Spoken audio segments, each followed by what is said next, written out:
თქვენ შეგიძლიათ ფუნქცია დაკარგულ სასამართლოს ფუნქცია აღუდგინოთ, ასე მიმართა დღეს რეზო კიკნაძემ მოსამართლეს, რომელმაც აღკვეთ ღონისძიებასთან დაკავშირებით იმსჯელა, გადაისინჯა სწორედ აღკვეთი ღონისძიება, თუმცა ნინო გაღუსტაშვილმა 11-ვე სინდისის პატიმარი დატოვა პატიმრობაში, ვიდრე ამ გადაწყვეტილებას ადგილზე თათბირით გააცნობდა სინდისის პატიმრებს, რამდენიმე ბრალდებულმა მიმართა სწორედ მოსამართლეს, მაგალითად რეზო კიკნაძემ მოსამართლეს უთხრა, რომ მას ავტობუსის ჯარიმაც კი არა აქვს, ძალიან კანონმორჩილია, არცად წასვლას არ აპირებს, მიმავლის საფრთხე არ არსებობს, უთხრა, რომ საზღვარგარეთის არასდროს არ ყოფილა და საერთოდ არც აპირებს ქვეყნის დატოვებას, პირიქით უფრო ხმამაღლა უნდა, რომ ყველას გააგებინოს თუ ვინ არის, რის გამო იყო ის დაკავებული.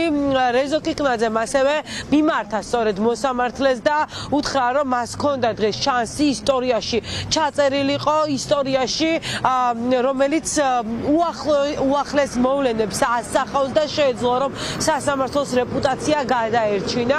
სასამართლოს მიმართა იუმორისტმა უნისე ცხადაძემაც მან განაცხადა, რომ დასაკარგი არაფერი აქვს თუ ბრალდების მხარე და სასამართლო დაუდასტურებს ბრალდებულებს, რომ ისინი დამნაშავეები არიან, მზად არიან ციხეში იჯდნენ, თუმცა ყველა მათგანი, ვინც ახლა საპრობილეში არის გამოკეტილი, უნისე ცხადაძის შეფასებით უდანაშაულოები არიან, მათ წინააღმდეგ არანაირი მტკიცებულება არ არსებობს და ერთადერთი რის გამოც რეჟიმი მათ სჯის, ეს არის სამშობლო სიყვარული.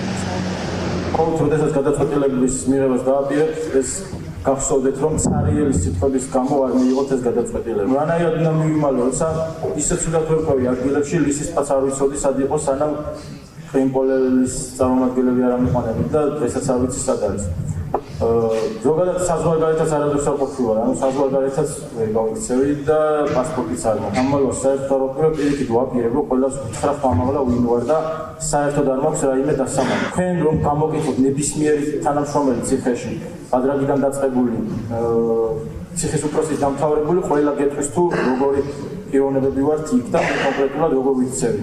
პირიქით, ყველა იმას ამობს აქ რა გინდა, ვის ქონდა, ჭკუასაც ქონდა, თქვენ რო გიჩერდნენ, ნაკაშიძემ გონია ხოლმე თავით ეთება იარები და როდესაც გახარია მივიდა წულუკიანის ფანჩატურში ფილმ მონანიებიდან გამახსენდა ვარლამ არავიზის სიტყვები, როდესაც აბელს ეუბნება თავის შვილს აღსარებისთვის ეშმაკს ეწვიეო და თქვენ ერთი რაღაც უნდა გთხოვოთ დღეს არ გვაფიქრებინოთ, რომ აღსარება ეშმაკს ჩავაბარეთ. სერიოზულად ვამბობთ, რომ მზად ვართ თუ თქვენ მაგას დაგვიმტკიცებთ, რომ ჩვენ ამ საქმეში დამნაშავეები ვართ, კი ბატონო, რამდენი ხანის გაგიხარდებათ, იმდენ ხანს ჩავჯდეთ.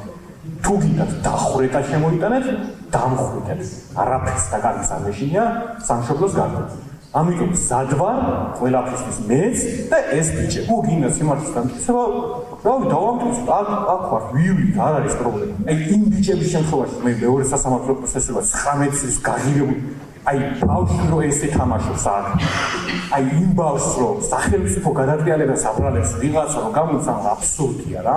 ავით ოპტიმისტები და ერთმანეთს მიეცით იმედი და გავიმარჯვებთ გაუცილებლად. 11 სინდისის პატიმრის საქმე 8 მაისს გაგრძელდება საქალაქო სასამართლოში. 11-ვე დაკავებულს ჯგუფურად ჩადენილ ძალადობას და ორგანიზებულ ძალადობას ეიდავება ძალოვანი უწყება.